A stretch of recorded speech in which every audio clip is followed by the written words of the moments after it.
بسم اللہ الرحمن الرحیم نحمدہ و نصلی علی رسولہ الکریم۔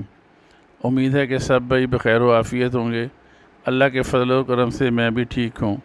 آج کا موضوع ہے کھیل کود کے آداب۔ پیارے بچوں، انسان کے جسم کے لیے ورزش کرنا بہت ضروری ہے۔ کھیل کود سے بھی سارے جسم کی ورزش ہو جاتی ہے۔ کھیلنے سے سارے جسم کے پٹھے اور ہڈیاں مضبوط ہوتی ہیں اور سارے جسم میں تازہ خون گردش کرتا ہے، جس سے سارا جسم تر و تازہ ہو جاتا ہے اور جسم کو قوت اور صحت حاصل ہوتی ہے۔ صحت مند آدمی دین کا زیادہ کام کر سکتا ہے، اس لیے ہمیں قوت اور صحت کی ضرورت ہوتی ہے۔ اللہ تعالیٰ کو قوی مومن کمزور مومن سے زیادہ پسند ہے۔ ہمارے پیارے نبی علیہ السلام نے بھی دوڑ لگائی ہے۔ حضرت عمر رضی اللہ تعالیٰ عنہم جو ایک بڑے صحابی ہیں اور مسلمانوں کے دوسرے خلیفہ ہیں، انہوں نے ایک مرتبہ حضرت زبیر رضی اللہ تعالیٰ عنہم جو ایک صحابی ہیں ان کے ساتھ دوڑ لگائی۔ حضرت زبیر رضی اللہ تعالیٰ عنہم ان سے آگے نکل گئے۔ حضرت عمر رضی اللہ تعالیٰ عنہ نے فرمایا، خدا کی قسم میں آئندہ تم سے آگے نکل جاؤں گا، یعنی آئندہ دوڑ میں جیتوں گا۔ پھر دوبارہ ان حضرات نے دوڑ لگائی۔ اس مرتبہ حضرت عمر رضی اللہ تعالیٰ عنہم آگے نکل گئے۔ اس سے معلوم ہوا کہ کھیلنا کودنا، جیسا کہ صحابہ بھی دوڑ لگایا کرتے تھے، لیکن بچوں ایسا کھیل کھیلنا چاہیے جو مفید ہو، جس سے جسم کو قوت اور توانائی حاصل ہو۔ اس کھیل کود میں ایک بات بہت اہم ہے جس کا خیال رکھنا بہت ضروری ہے کہ کھیل میں کبھی بھی اتنی مشغولیت نہیں ہونی چاہیے جس سے آدمی کے دوسرے کام خراب ہو جائیں۔ دوسری بات، کھیل میں اللہ تعالیٰ کا حکم نہیں ٹوٹنا چاہیے، چاہے کچھ بھی ہو۔ ان دو باتوں کا کھیل میں ضرور خیال رکھنا چاہیے۔ پیارے بچوں، کھیل کے بارے میں سب سے پہلے ہمیشہ یہ بات ذہن میں رکھنی چاہیے کہ جب آپ کھیلنا چاہیں تو پہلے یہ دیکھ لیں کہ آپ نے اپنے اسکول کا کام، ہوم ورک وغیرہ کر لیا ہے اور امی ابو آپ کو کوئی اور کام تو نہیں کہا۔ اگر آپ نے وہ کام کر لیا ہے یا ابھی باقی ہے، اگر ان میں سے کوئی بھی کام باقی ہو تو پھر یہ وقت کھیل کے لیے مناسب نہیں۔ پہلے ان کاموں کو کیجئے، پھر اگر وقت ہو تو کھیلیے۔ پیارے بچوں، کھیل میں اتنا مشغول ہو جانا کہ نماز وغیرہ کا خیال ہی نہ رہے یا نماز قضا ہو جائے، یہ بہت ہی بری بات ہے۔ ایسے کھیلوں سے بچنا چاہیے۔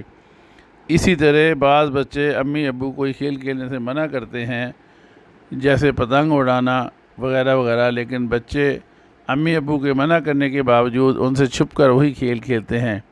بچوں، اس سے بچنا چاہیے۔ اچھے بچے بالکل ایسا نہیں کرتے۔ اسی طرح پیارے بچوں، بعض بچے کھیل میں کسی فائدے کے لیے جھوٹ بول دیتے ہیں، یہ بھی بہت بری بات ہے۔ پیارے بچوں، جھوٹ سے تو ہر حال میں بچنا چاہیے، اس سے اللہ ناراض ہوتا ہے۔ مسلمان کی شان یہ ہے کہ وہ کبھی بھی جھوٹ نہیں بولے۔ کھیل میں تھوڑے سے فائدہ کے لیے جھوٹ بولنا بہت ہی بری بات ہے۔ پیارے بچوں، امید ہے کہ آپ اس بات کا ضرور خیال رکھیں گے، اور اس کے ساتھ ساتھ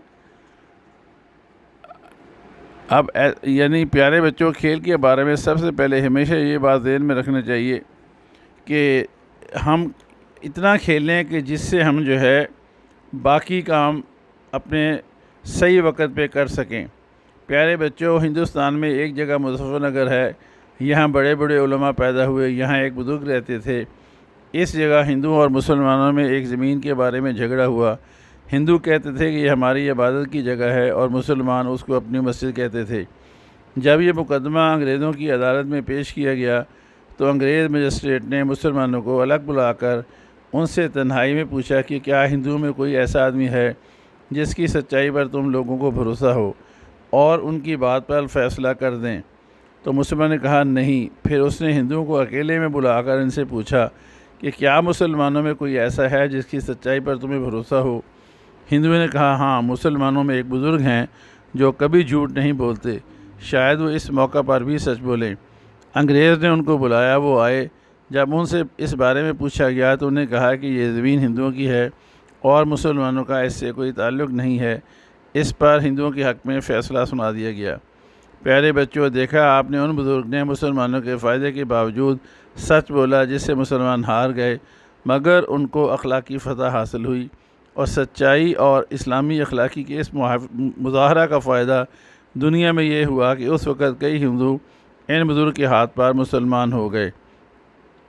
پیارے بچوں، اب یہ بات ہر وقت اور ہر جگہ یاد رکھیں کہ ذرا سے فائدے کے لیے بھی کبھی جھوٹ نہ بولیں۔ کھیل میں اگر آپ جھوٹ بول کر جیت بھی گئے تو ہار گئے، کیونکہ اس موقع پر آپ کا اور شیطان کا مقابلہ ہوا۔ تو شیطان یہ چاہتا تھا کہ آپ جھوٹ بولیں، تو آپ اگرچہ کھیل میں جیت گئے مگر شیطان سے ہار گئے اور اللہ کو ناراض کر بیٹھے۔ پیارے بچوں، آپ ہی بتائیے کہ شیطان کو ہرا کر اللہ تعالیٰ کو راضی کرنا اچھا ہے یا کھیل میں جیتنا؟ یقیناً اللہ تعالیٰ کو راضی کرنا ہی اصل کامیابی اور جیت ہے، اس لیے اس کا خوب خیال رکھنا چاہیے۔ پیارے بچوں، جھوٹ کا جیتنے کا انعام بہت تھوڑی دیر میں ختم ہو جاتا ہے، مگر سچ بول کر ہارنے سے جو جیت حاصل ہوتی ہے وہ ہمیشہ جیت رہتی ہے۔ اس لیے آپ کبھی بھی جھوٹ نہیں بولیے گا۔ شاباش، امید ہے کہ آپ اس پر عمل کریں گے۔ آمین۔